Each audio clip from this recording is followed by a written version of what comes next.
In December 1900, three lighthouse keepers vanished from Elian Moor in Scotland's Flannan Isles. The clocks had stopped, a meal sat uneaten. One man's oilskins hung by the door, meaning he'd walked into a storm in his shirt sleeves. They were never found, but what if that wasn't the first time something like this happened? What if Hollywood knew about it and tried to capture that terror on film?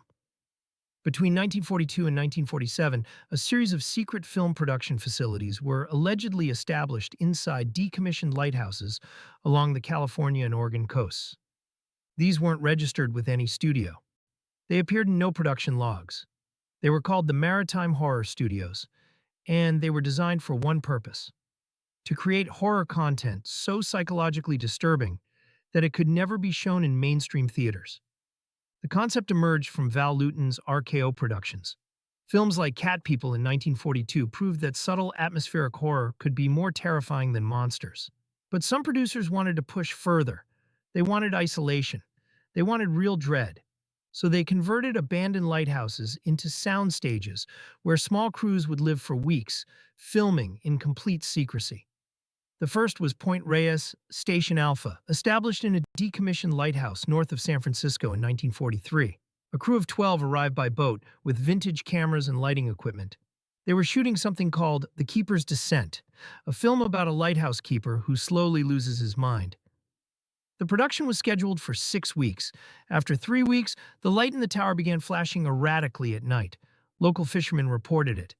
When authorities investigated, they found the lighthouse empty. Cameras were still running. Film stock was threaded through the projectors. Coffee sat cold in cups. All 12 crew members had vanished. The second facility was Heseda Head Studio in Oregon, operational from 1944 to 1945. This one lasted longer. They completed 2 full productions before the disappearances began. Workers reported hearing footsteps in the spiral staircase at night. Shadows moved in the lantern room when no one was there. The cinematographer wrote in his journal that the isolation was affecting everyone's minds, that the constant sound of waves and foghorns was driving them to paranoia. In March 1945, the entire night shift, 7 people, walked out of the lighthouse and were never seen again. Their footprints led to the cliff edge and stopped. By 1946, rumors were spreading through Hollywood. Actors refused assignments to coastal locations. Union workers demanded hazard pay for lighthouse shoots. But the studios kept trying.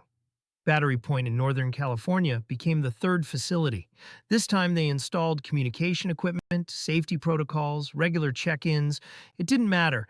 After 42 days of production, the entire crew of 15 vanished during a storm. When the relief boat arrived, they found something disturbing. The final reels of film showed the crew members staring directly into the camera. Not speaking, just staring, for hours of footage. Their eyes looked wrong, hollow. The official explanation was always the same: tragic accidents, swept away by rogue waves, lost to the sea, but the equipment was always intact. The lighthouses showed no signs of struggle. And the footage that survived, the reels that made it back to the mainland, they were destroyed, burned. Studio executives claimed the content was too disturbing, that it violated decency standards. But some say the real reason was that the footage showed something else, something that explained why people kept disappearing. The Maritime Horror Studios were quietly shut down in 1947. The lighthouses were sealed. Production records were erased.